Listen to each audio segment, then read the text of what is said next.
In today's video, I'm going to teach you how to make a private Slack channel public. If you find this useful, consider subscribing and liking the video. So let's dive right in. First things first, you'll want to open Slack. You can do this using the desktop app, a web browser, or even your mobile device. Once you're up and running, go ahead and log into your account if you haven't already. This will only take a moment.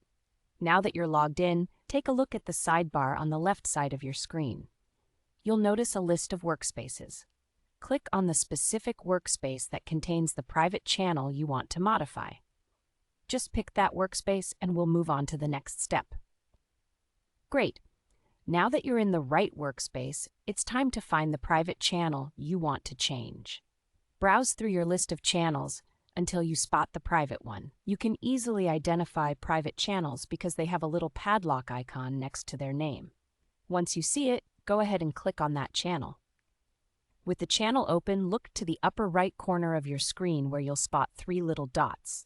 This is the ellipsis icon. Click on that.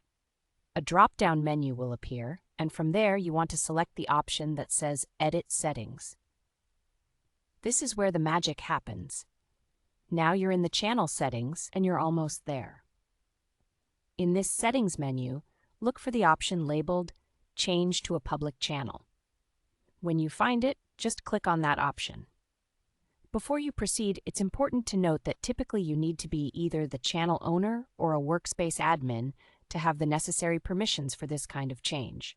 So make sure you've got the right permissions before going any further. Once you've clicked on Change to a Public Channel, you might want to pause for a quick moment to consider if you want to rename the channel.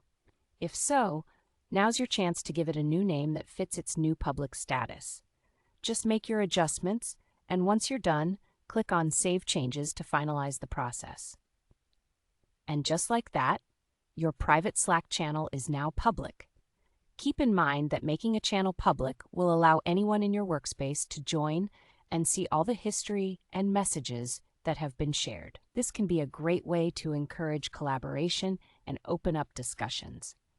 So whether you're trying to welcome new members into your team or simply share information with a broader audience, changing a channel's privacy settings can be a valuable tool. Thank you for watching. I hope you found this video helpful. If you did, please hit that like button and subscribe for more tips and tricks on using Slack to its fullest potential.